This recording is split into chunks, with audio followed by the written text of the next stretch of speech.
tayo mag-secret file, ay ilike mo muna ang video na to at mag-subscribe na sa aming YouTube channel. Don't forget to click the notification bell para hindi ka nahuhuli sa latest episode ng DJ Rocky's Secret Files.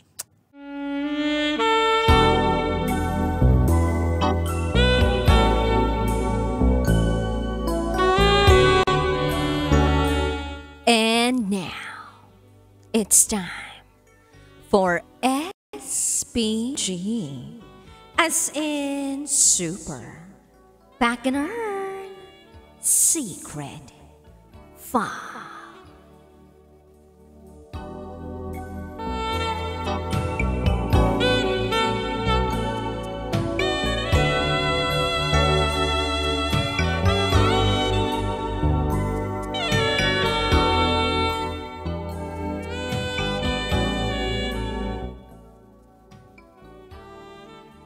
Nag-vibrate na siya ng tuluyan sa loob ng ano ko. Hanggang sa...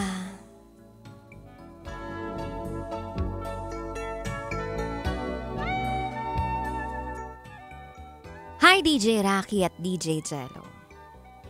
Itago nyo na lang ako sa pangalang Gracia. At ito, ang aking SPG, as in Super Packener Secret File.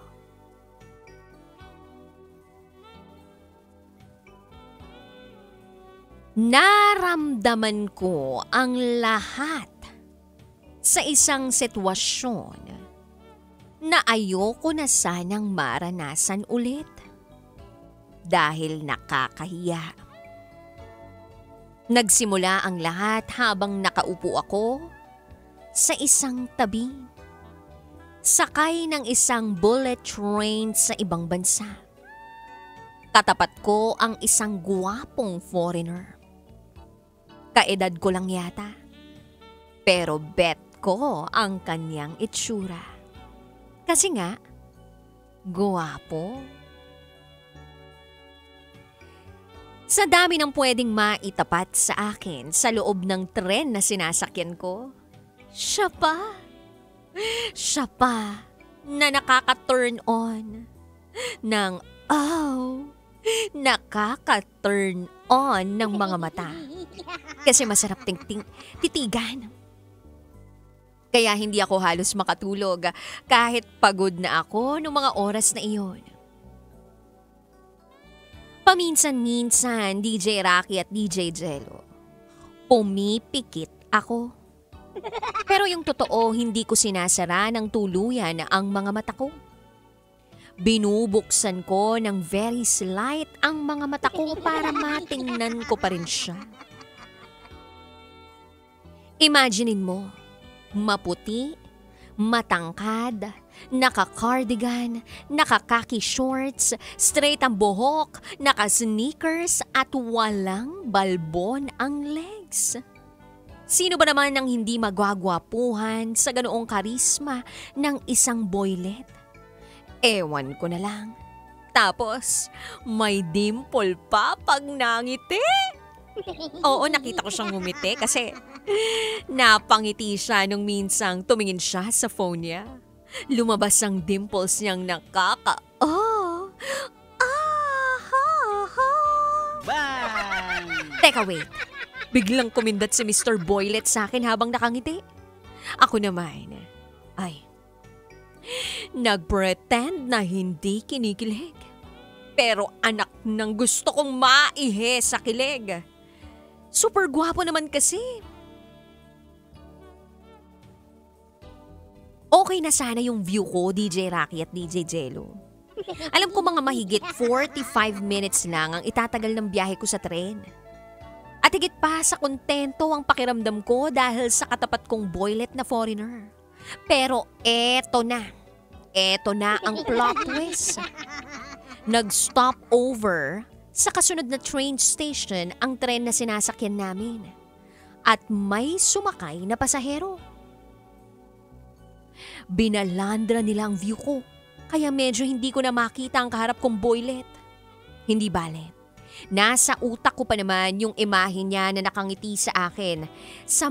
Sabay lampas. Ang dimple pa. Okay lang. Titiisin ko na lang. Hanggang sa may narinig akong tunog. Isang tunog na pamilyar sa akin. Tunog na alam kong dapat pinatitigil ko pero hindi po pwede at hindi kaya. Tunog yun ng isang vibration. Oo, vibration. Pinabayaan ko lang muna dahil maraming ang tao. At habang patagal din ang patagal, palakas din ang palakas. At habang lumalakas ang vibration, lumalakas din ang kasama nitong tunog. Tunog ng ungol ng isang babae, ungol ng pagkasabit, ungol ng pagiging isang mael, as in malupit.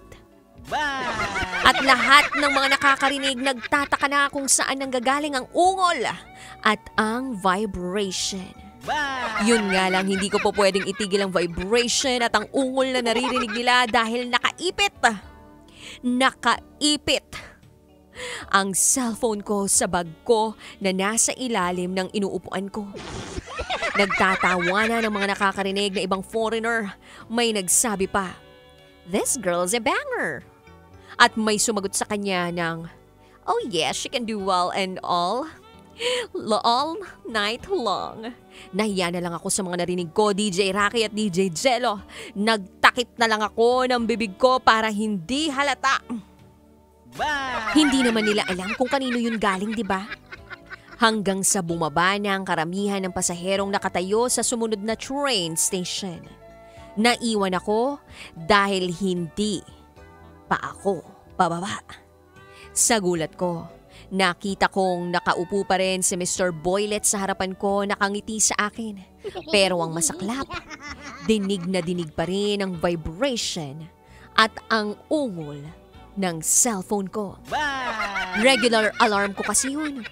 Hindi ko na turn off dahil napaaga ang gising ko. Kaya kinuha ko ang bag ko sa ilalim ng upuan ko at kinuha ang cellphone na panay pa rin ang vibration at ungol. Tsaka ako pinatay ito. Sa harap ni Mr. Boylet, na grabe pa rin ang ngiti. Yung ngiting hindi mo alam kung natutuwa o nang aasar. Pero ako, hiyang-hiya pa rin ako sa kanya at sa lahat ng mga naiwang pasahero na nakarinig ng tunog at vibration na ayokong marinig ng kahit sino. Ano ba naman kasi, Gracia? Bakit kasi hindi mo pinatay yung alarm mo bago ka umalis ng bahay? Yan tuloy. At sa huling train station, bumaba na kami ni Mr. Boylet. Nakangiti pa rin siya sa akin, pero bigla niya akong sinabihan ng, "It's okay. No one else will know." Sabay lumakad siya papalayo. Habang ako natameme lang ng nakatayo, tinitingnan siya papalayo. Parang Koreanobela lang ang peg. Hanggang sa hindi ko na alam kung saan siya nagpunta. Naglakad na rin ako papunta sa opisina ko. Pero hanggang ngayon, parang na-appreciate ko pa rin si Mr. Boylet. Hindi ko lang alam kung mahihiya ako sa sinabi niya o kikiligin. Ewan. Basta yon ang naging experience ko sa tren nung araw na iyon. At ayoko nang maulit pa yon. Lalo na pag may kaharap akong guwapo. Hanggang dito na lang po, DJ Rocky at DJ Jello. Maraming salamat sa pagbabasa. Muli, ako si Gracia. At ito, ang aking SPG, as in super, Wagner Secret 5.